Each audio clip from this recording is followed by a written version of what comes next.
Good afternoon for everyone. Let's talk about the interesting topic about the Turkey during World War II and the early Cold War.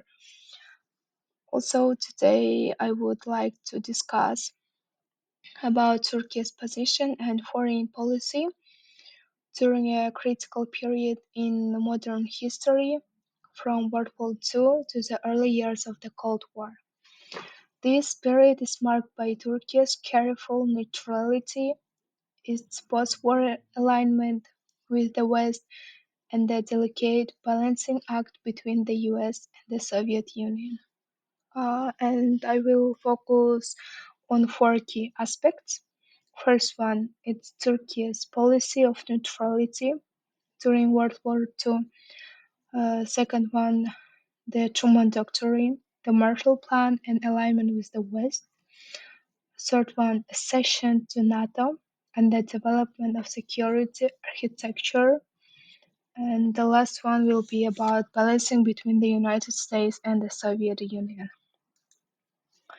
I've divided it for four because I think it's the most important part of this period.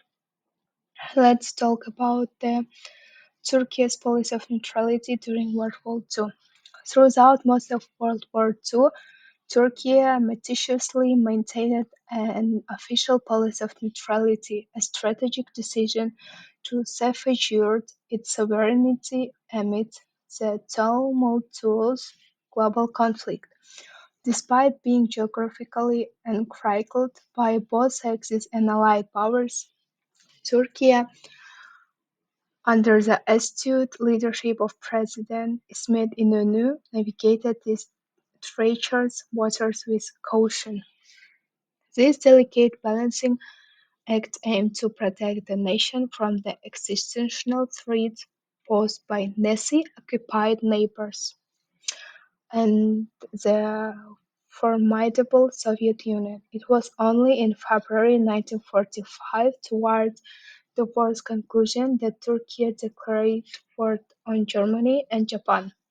This move was largely symbolic, primarily intended to position Turkey for inclusion in the newly forming United Nations and the post-war international order.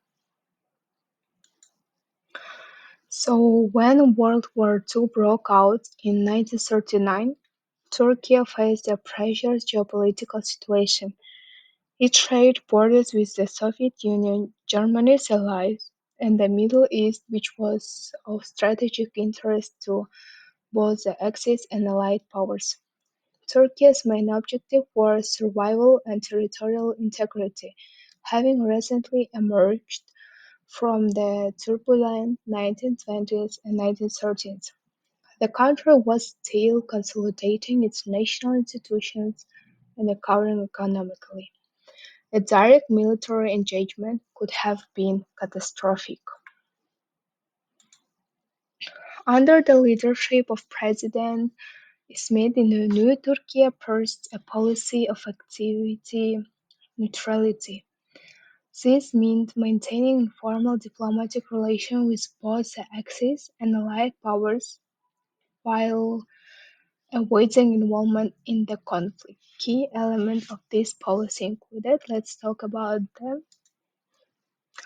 Careful trade negotiation to ensure the economy could continue functioning. For example, Turkey exported chromite, a critical raw material, to both Germany and the Allies. Second one, diplomatic balancing to prevent aggression from either side. Turkey signed non-aggression agreements with neighboring states and emphasized international law and treaties. Last one, delaying military engagement until it became strategically unavoidable. Turkey maintained a large standing army and modernized its defense, but refrained from declaring war until February 1945, mostly as a symbolic alignment with the Allies. This neutrality allowed Turkey to emerge from the war intact, unlike many other regional states, preserving its sovereignty and independence. So the next one is about the Truman Doctrine, the Marshall Plan, and alignment with the West. After World War II, Turkey's geopolitical situation changed dramatically. The Soviet Union began asserting territorial claims in the Turkish Straits and pressed for bases in the Black Sea region. This created a sense of vulnerability that shaped Turkey's foreign policy in the early Cold War.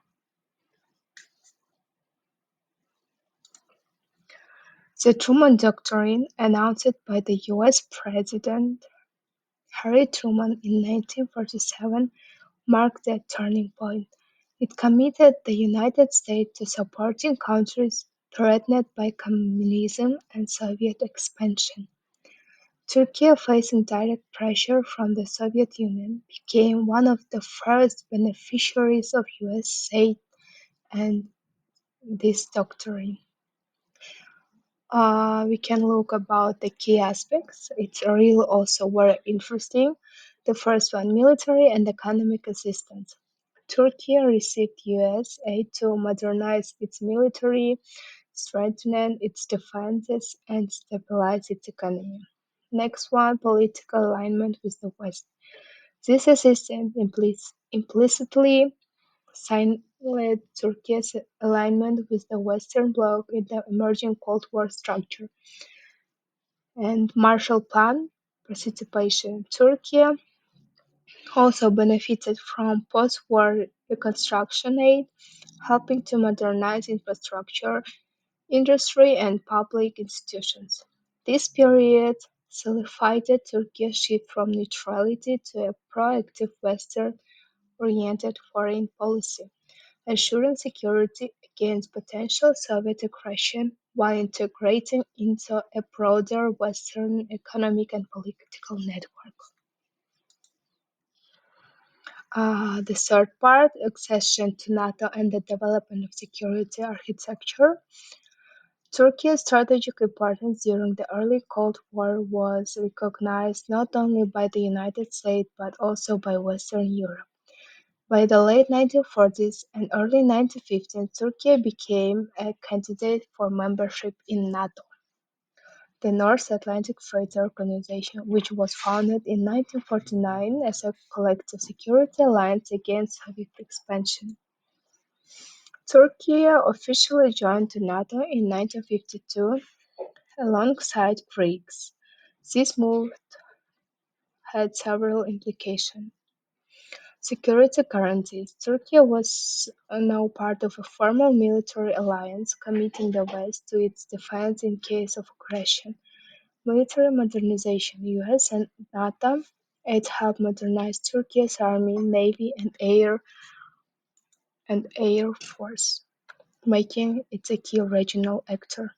Regional influence: Turkey's NATO membership extended Western security structures into the Eastern Mediterranean and Middle East, providing a counterbalance to Soviet influence. So, balancing between the US and the Soviet Union. Even after allying with the West, Turkey's geography required careful balancing. The Soviet Union remained a powerful neighbor, controlling much of Eastern Europe and Caucasus. Turkey pursued a foreign policy that combined firm Western alignment, accepting US aid, joining NATO, and participating in collective defense arrangements.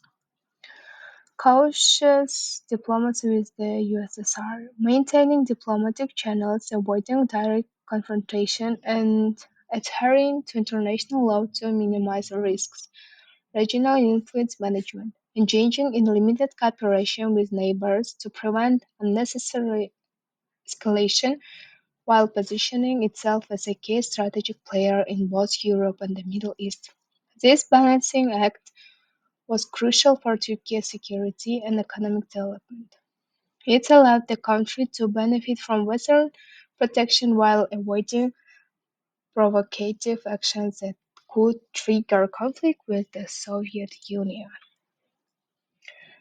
So, in conclusion, I would like to say that between 1939 and 1960s, Turkey has navigated a highly complex international environment.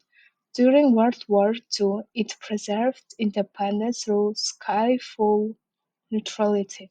In the early Cold War too, it aligned with the United States and the West via the Truman Doctrine, the Marshall Plan, and NATO membership, while carefully managing relations with the Soviet Union.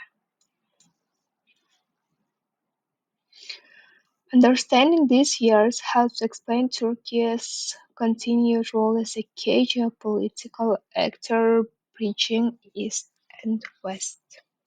Thank you for your attention.